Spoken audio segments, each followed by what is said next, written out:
Magandang araw mga kaibigan. Ito yung ang bakuran ko na dati. So banda mo ngayon medyo nabuwasan naman kasi grass cutter ko. Ayan. Ayan.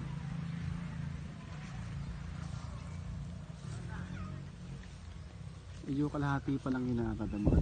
So probably next week tutuloy ko yung pagpapagrass cutter. Maganda kapag yung ginagrass cutter kasi ang sarap nakaraan, like yung last time na nakita nyo, napakaganda mo. So ito lang, gusto ko makita nyo ng kaibahan. Ayan. Ito yung mga halaman, yung mga puno binuha ng bagyo. This is what happens.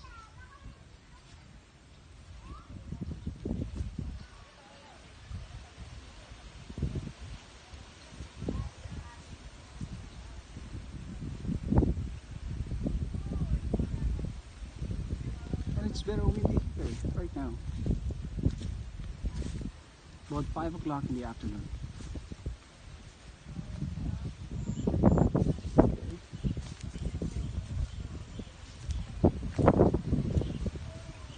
Ito yung suha ng madaming bunga.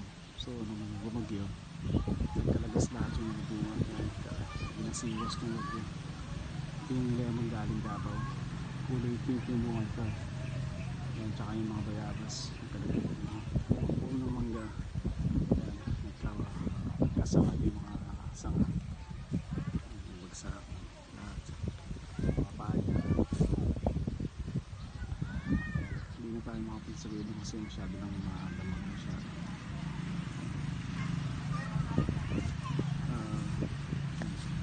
Yung kubo, tatag pa rin yung kubo, walang kasira-sira.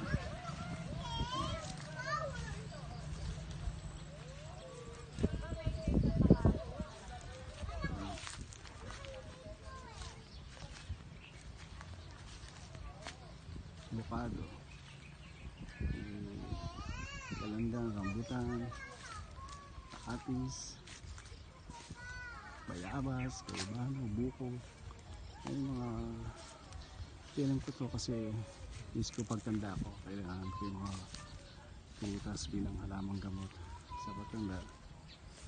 And right now it's my birthday, and I'm 49 years old.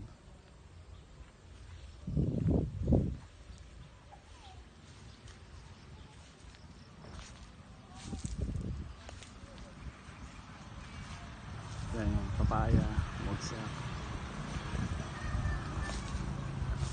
Pero hindi naman gano'n kagrabe yung dito. Station magsada.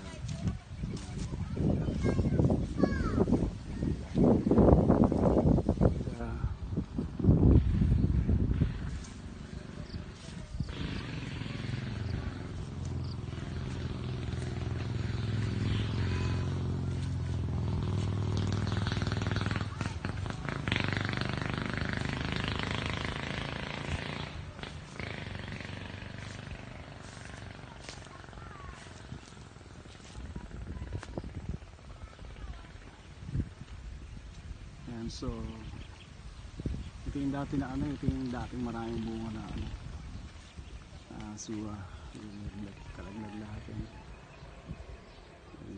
bunga.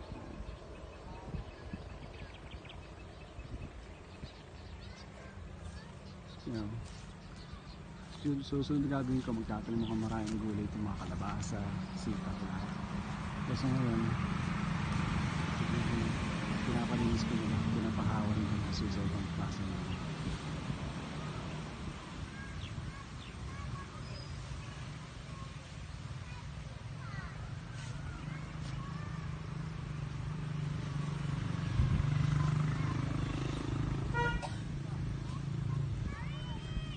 Yun, sa gabi doon medyo hindi pa tayo makapunta rin kasi napakataas naman.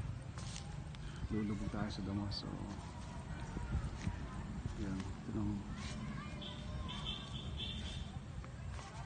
masyadong madami sa lugar na yan, sa doon sa malapit sa bahay na yan. Hanggang doon, actually yung bakuran na ito. Ito yung naipundar yung bakuran to na kaunti-unti. Hindi itong konti. Namumutang. Hanggang sa maipon. Hanggang sa ayun. Hanggang sa naipon na ito. Spot. Good job. Good job ideas actually.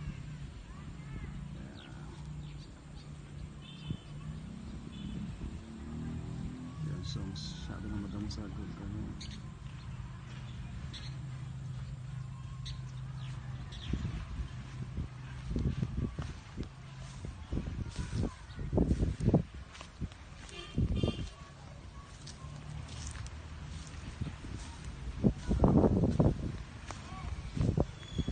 Ito yung mga nasangal ng ano ng mangga. Sabi nila, this tree is about more than a century old. Tinanim pa ito nung lolo nung nabilang ko dito. So since yung nabilang ko yung may-ari nito ay ano, almost 60 years old. So lolo niya, so I think it's more than a century old. Okay. Yung mga tumutubo na ano, yung mga klaseng mga namalungo sa taas. Yan yung pala tandaan na ang isang punong matanda na kapag may mga halaman na tumutubo sa katawan niya mismo, nakakataas nila.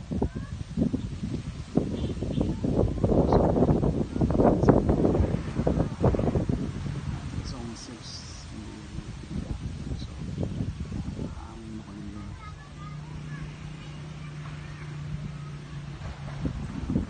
sa gawin yung matanong.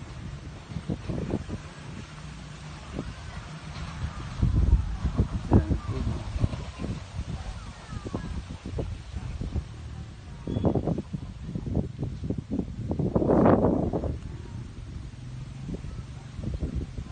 Yung isang malaking punong kamachi dito, binubuol namin kasi parang hindi siya maganda sa nasa gitna. So matandang puno na rin ito.